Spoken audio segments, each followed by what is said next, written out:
आईला कि जब हम बोलाए बाबा नंगे पाँव धारेला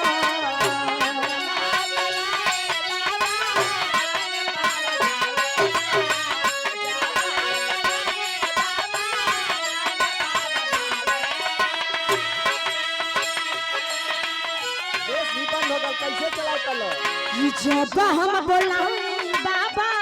नंगे पाँव धारेला अपने कवितावा से हितिया गवावेला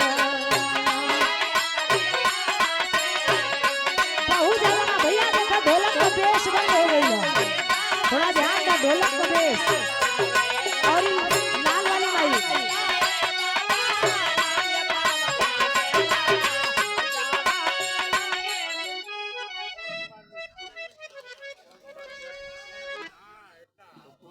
और देखिए प्रमादी प्रवेश थे पवन कुमार मिश्रा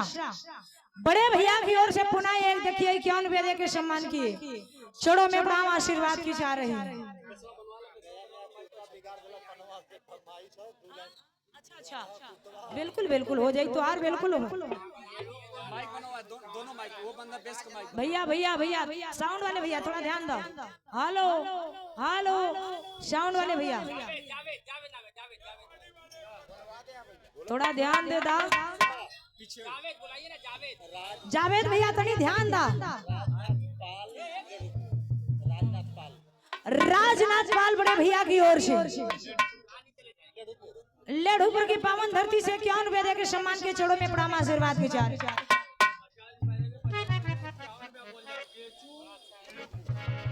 और देखिए परमादि प्रेम से बेचू लेढ़ूपुर की पावन धरती से 51 वेदे के सम्मान के भैया से चढ़ो में प्रणाम आशीर्वाद के जा रहे हैं। बिटिया कलश के जब बोलाईला तब नंगे पांव धावेला हमारा के नाम पता है कि हर से आवेला लेकिन आशा भरोसा पहली लाइन में बिटिया बतौलिया का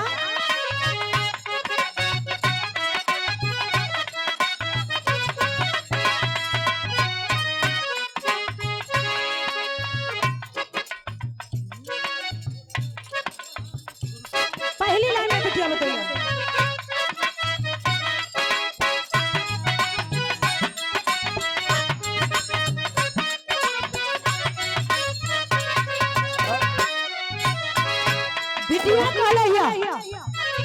बिटिया तोहार बानी जानला बेगाना होई है हसाई बाबा मारी लो बताना हो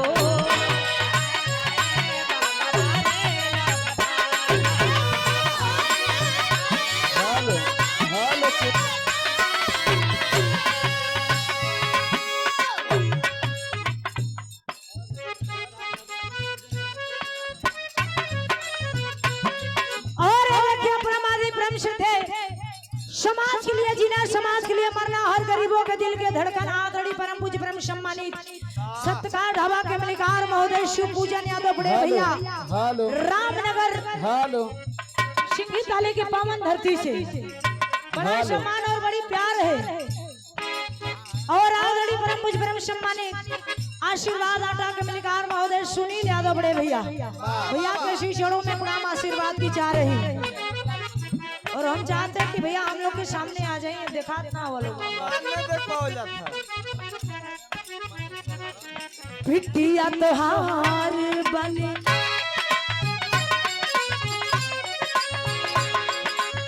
ए बाबा कहीं गए करा तोहरा शरण में तोहार बिटिया बने बिटिया तोहार बने जानना बेगाना होई है हसाई बाबा मारी लोग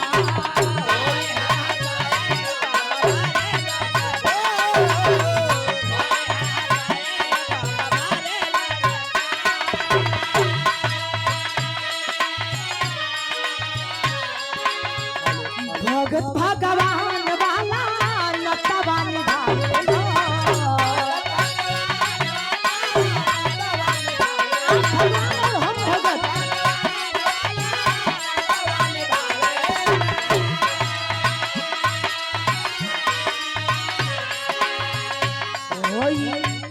कवितवा भगत और आप भगवान भगत भगवान वाला नटवा निभावेला अपने कवितावा से गीतिया गवावेला।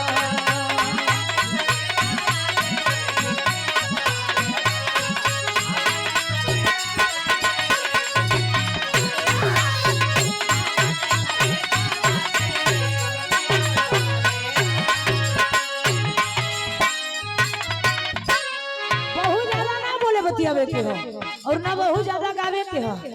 वंदना चाहे 2 लाइन के होके चाहे 4 लाइन के होके चाहे पूरी रात वंदना करत करत ही नामे जकर वंदना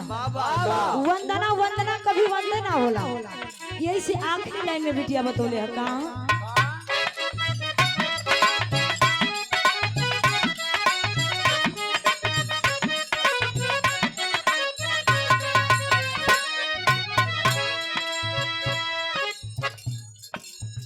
देखा पहलवान चौकी वाले बड़े भैया लेढ़ूपुर उनकरे दुकान को उद्घाटन। अच्छा हर साल भी रहा करावेला, अगले साल